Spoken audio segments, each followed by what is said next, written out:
Claude Nikondeha is the founder and chief organizer of Amahoro Africa, a network of African leaders who are committed to the tangible manifestation of justice, mercy, and goodness in their local context.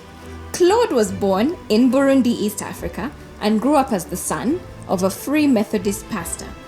Always hearing the message that Jesus was coming soon to evacuate everyone to heaven, Claude was not attracted to a God who did not care about the present realities of poverty, disease, and war. He studied journalism at Brest University in France, where he discovered a God who loves justice and cares for the poor, and realized his call was to partner with the poor in Africa to bring about transformation in the name and spirit of Jesus. Claude is the founder of Kazoza Finance, a Christian-centered community bank serving over 40,000 Burundians. He is also the founder of Burundi Fortified Foods, a privately owned Burundian initiative that seeks to help people maximize their potential through improved nutrition with affordable, high-quality, locally produced foods. Je reviens et accueillir Claude, which means put your hands together and welcome Claude.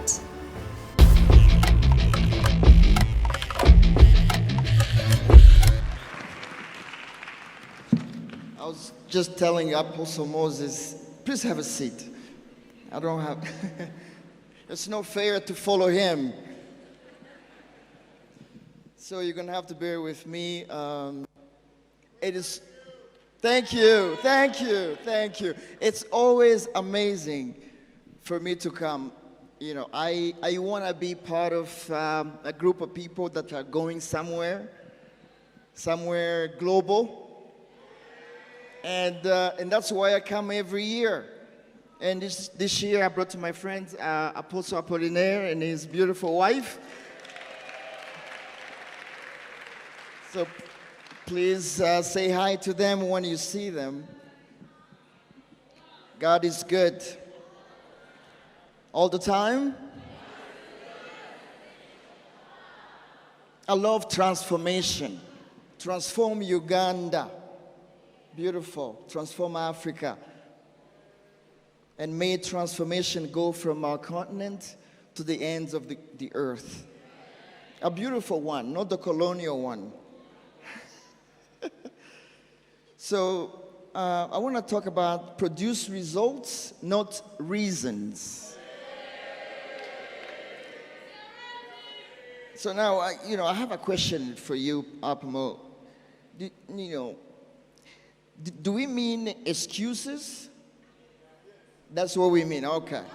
I thought that. We have become experts in excuses. We have an excuse for anything. And I have a quote that is similar to Maxwell's quote that Apmo said, you can make excuses or you can get results, but not both. Now this one, I got it from Arnold Schwarzenegger.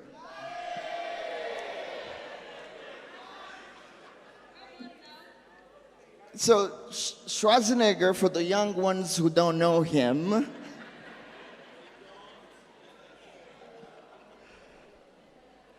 he was an actor, a filmmaker, a businessman, a bodybuilder, and a governor of the great state of California, which is one of the largest economies in the world. So he knows something about getting results. Our communities, how many of you know that for every problem or challenge, there is a solution?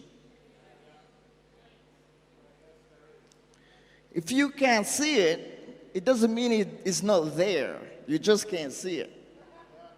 Our communities are full of challenges, poverty, and fragile economies, corrupt politicians. Do you have those here? No? Just in Burundi, fine. Incompetent leaders. Not here.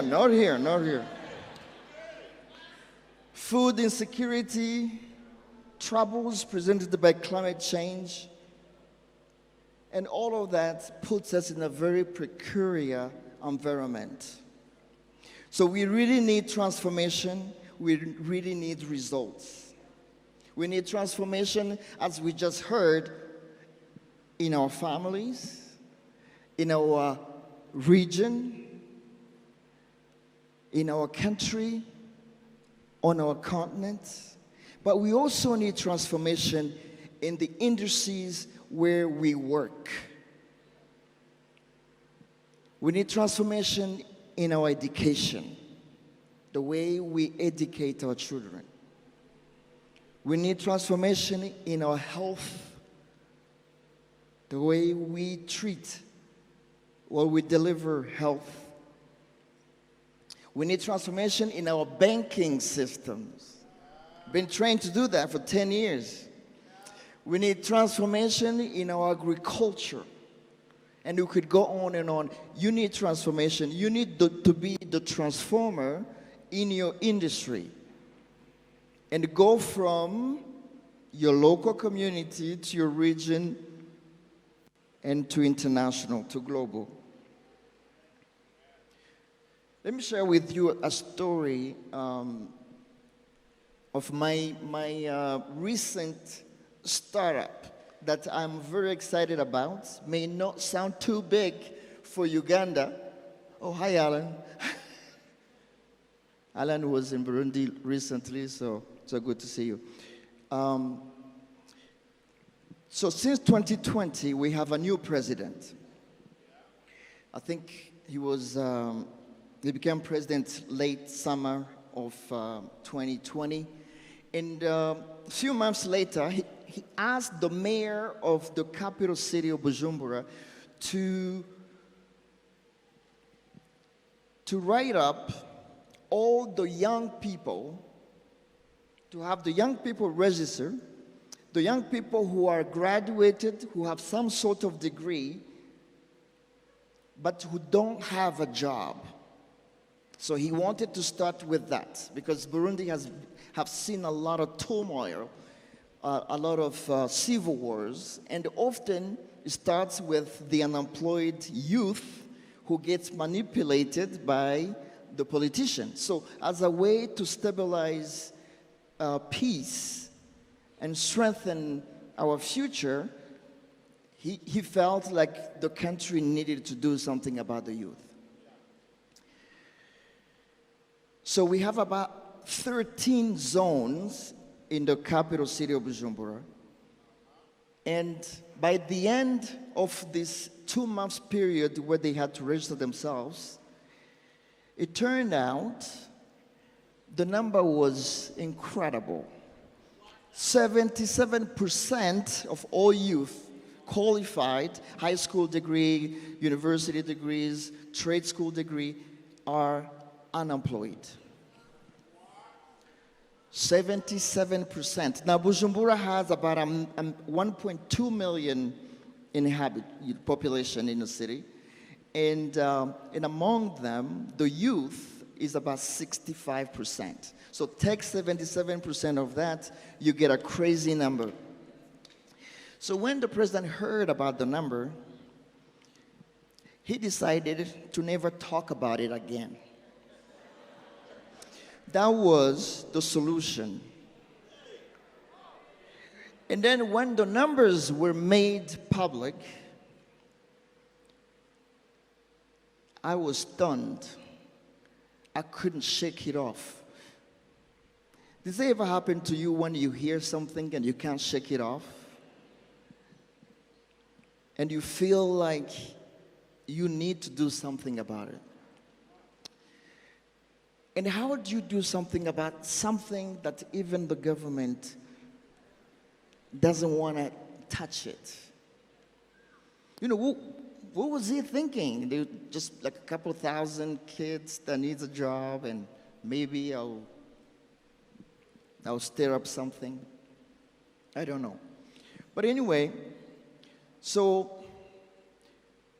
in the last 12 years that I've been in Burundi, I have created directly over 500 jobs. And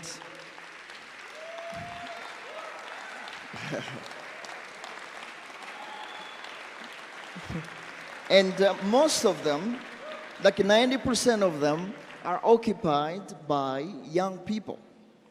So this is reflecting. And then I said to myself, I'm out of ideas. What else can I do? And can you really start something that will make a dent, that will be significant enough to reduce that rate? I couldn't think of anything. And this is what happens. Often you will see a challenge, a problem in your community, in your country. And you will not be able to think of a solution right away. But you have to stick with it. You have to stick with it long enough, pray about it, think, and always God comes through with something. So here was my thought process with my team, those ones who are close to me. I'm thinking, we need to move from people looking for a job to people creating jobs. Because for me to hire somebody, I need to know that person. I need to know their values. I need to know that they're a hard worker, they're honest. I need to know that they are competent. And unfortunately, the few minutes of interview is not going to give me that picture. So then I'm thinking to myself, who knows these young people? There is only one person who knows them. There is the only one person who knows you, and that is you. You know you, so you need to give you a job. Is that too many words? Is that what you're saying? No? So then that's how I came up with something that is already used, but it was new to me. Be your own boss. So we sat together we did a little retreat, and we create a training manual on how do you start something in your local community. Where you live, what do you need, and how you develop, how do you go from a dream to a reality, those steps. So we create the training manual, and then I went to see the mayor of the city of Bujumbura. And I was so excited, I called him up, I said, I have an amazing solution for you. You're gonna love me for that.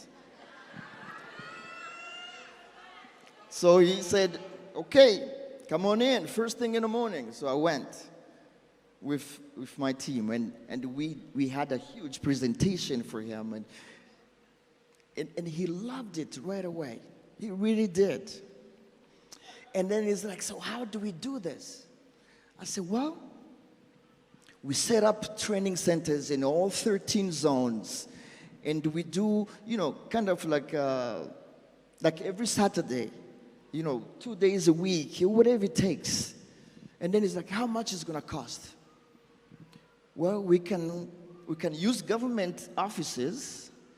What it will cost you is just to pay trainers. Because we have to get, qualified people, and we will have to mobilize a bunch of business people to come and give testimony just to make it more practical. So it's like, let me get back to you. And we had a little budget to go with it for the city to pay. 1 week, 2 weeks, 3 weeks, 4 weeks. So I call him up. I said, what's happening? I said, listen, I talked to the president about your plan. We all loved it, but we have no money. You have no money? I thought this was a problem. We have no money. I'm sorry, we have no money. So again, very discouraged. I Can't shake it off. So I was like, who else can I talk to? I thought, let me talk to the churches. They have a lot of youth. They have buildings. And maybe they even have some money for snacks. We're not going to charge them for the trainers. We'll pay for them. We just want the space and their... Yeah. So I contacted, sent letters. My guys were saying, pastors, I think I saw you two put in there. Yeah, that didn't go anywhere either. What a shock. That didn't go anywhere either. Discouraged. So everybody had excuses why or reasons why this cannot work. Everybody had 10 things they will tell me. But again, I wouldn't shake it off. I need to get this training out there. I need these young people to know that they can only rely on themselves. Some people say entrepreneurs are born entrepreneurs. Some people think that you can become an entrepreneur. I happen to think that you can become. So, one day, I love this. One day, I thought, what if we start a radio?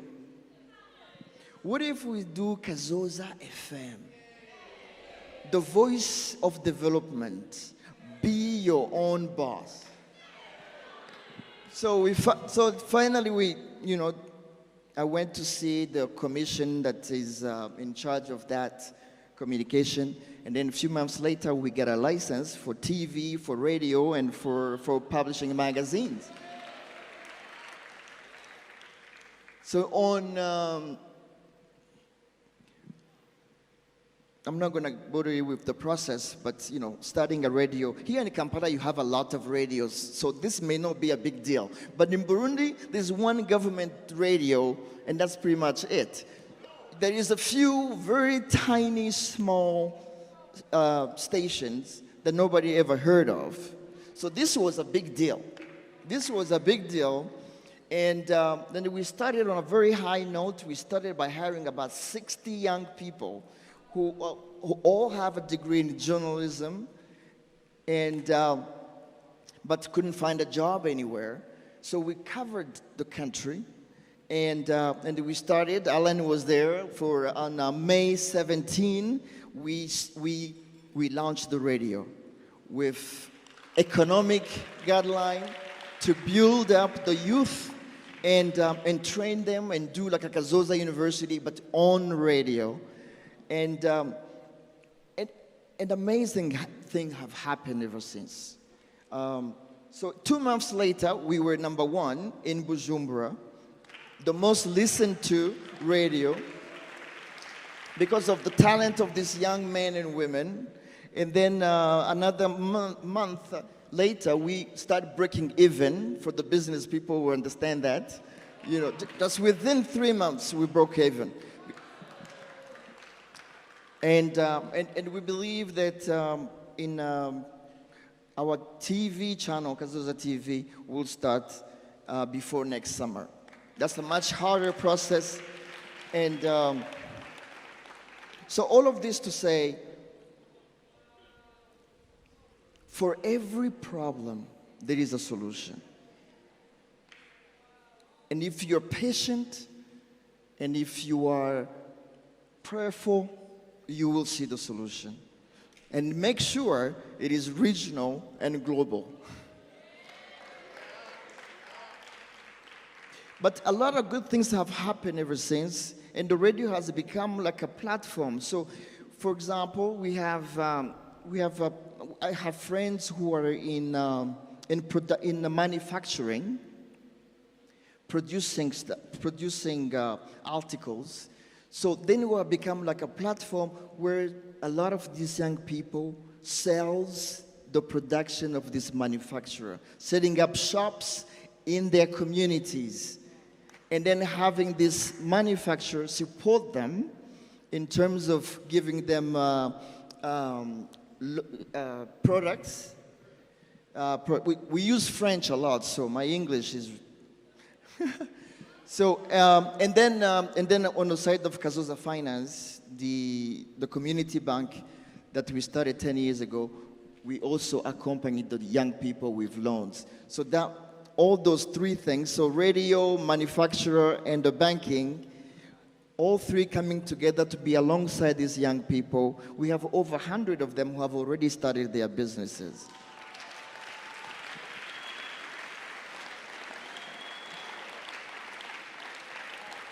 And the vision is to have 1,000 every 3 months. 1,000 every 3 months. So that's the vision, and we have had to create an investment fund to support that as well.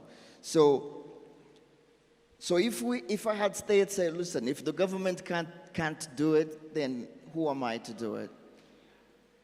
If your local politician will not do it, you have to do it. You are it. You are God's hands and feet.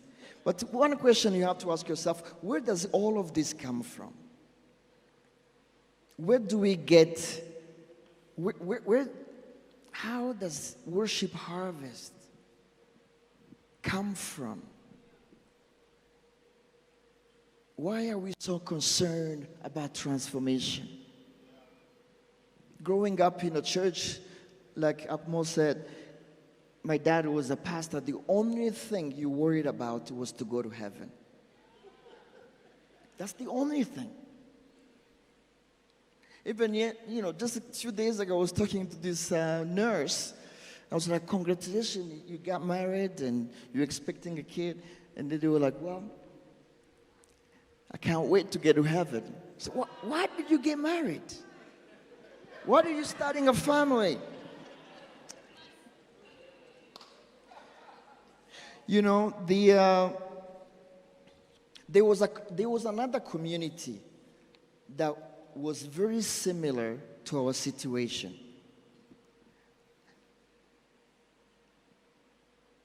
That was the Jewish people at the time of Isaiah.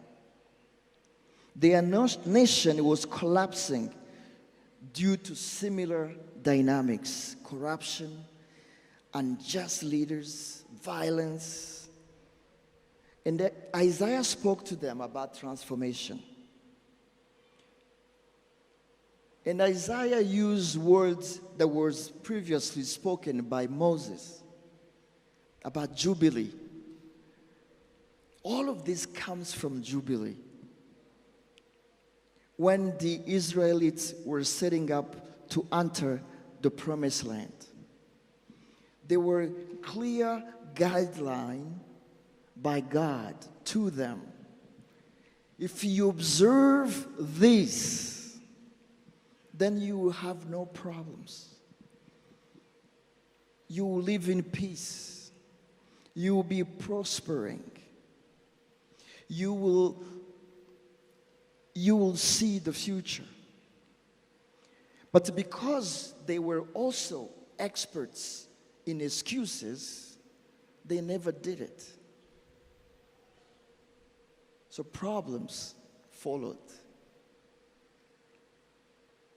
And they were at the verge of collapsing. Jubilee is like a table, it's like a platform where you create as many entry points for everybody to have a place on the table. The Jubilee table, the table where there is abundance, the table where there is transformation, there is growth. And our job, our work in transformation is to make sure that everybody have an entry point.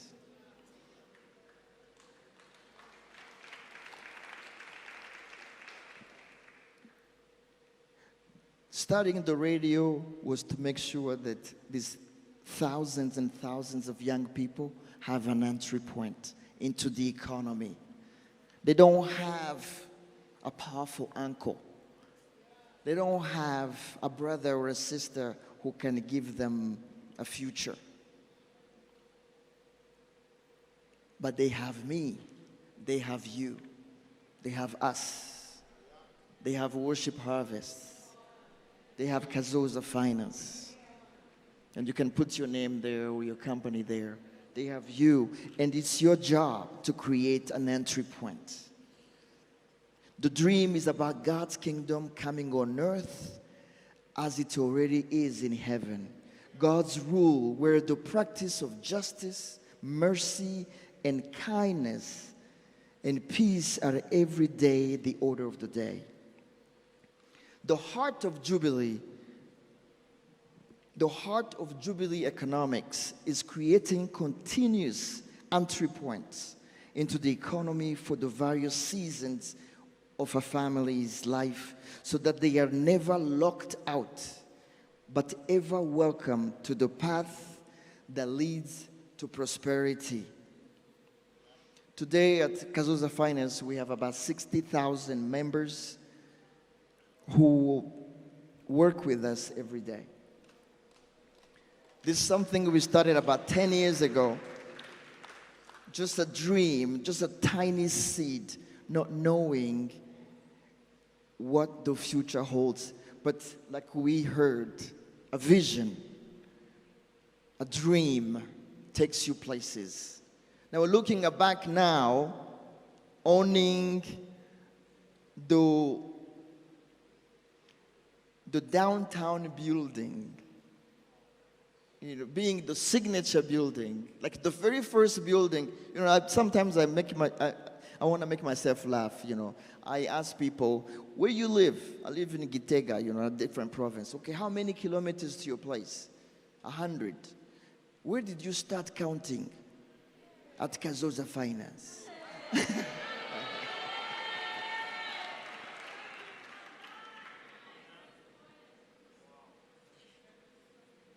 So we have an amazing mission in front of us. But it's exciting. It's hard work. It's not easy work. But it's exciting. And when you look back, I was telling Apollinaire, as we were driving here, I remember coming here a long time ago.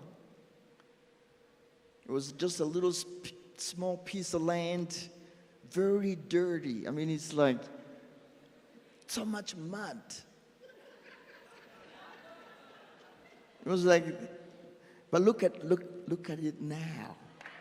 Look at it now.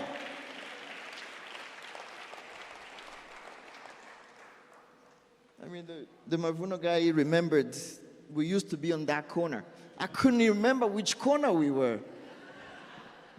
There was a corner, but the stage was on the other side. Eh?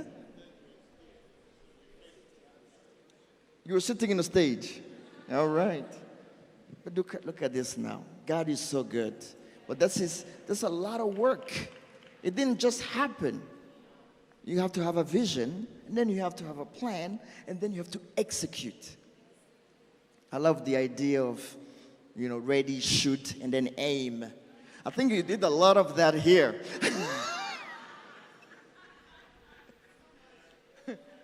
But it's good. It's good. Now everything is aimed. It looks like. Many, many years ago, near Katikati, in a basement, you can't have been more than 15 people. But a vision, a dream. Moses came to Burundi, I think it was 2010, around there, or before. Yeah, and I remember introducing Moses.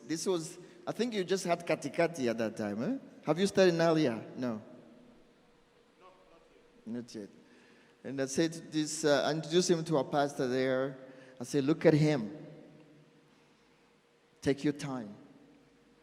10 years from now, he will be the biggest in East Africa.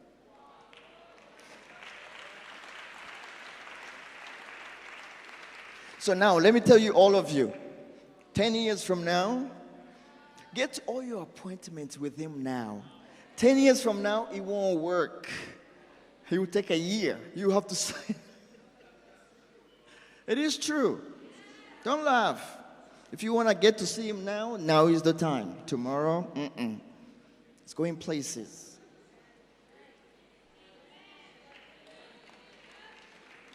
God is good. But we are all part of it. That's what makes it amazing. You know, it's not about Upmo. It's about God and what he's doing through him and through all of us.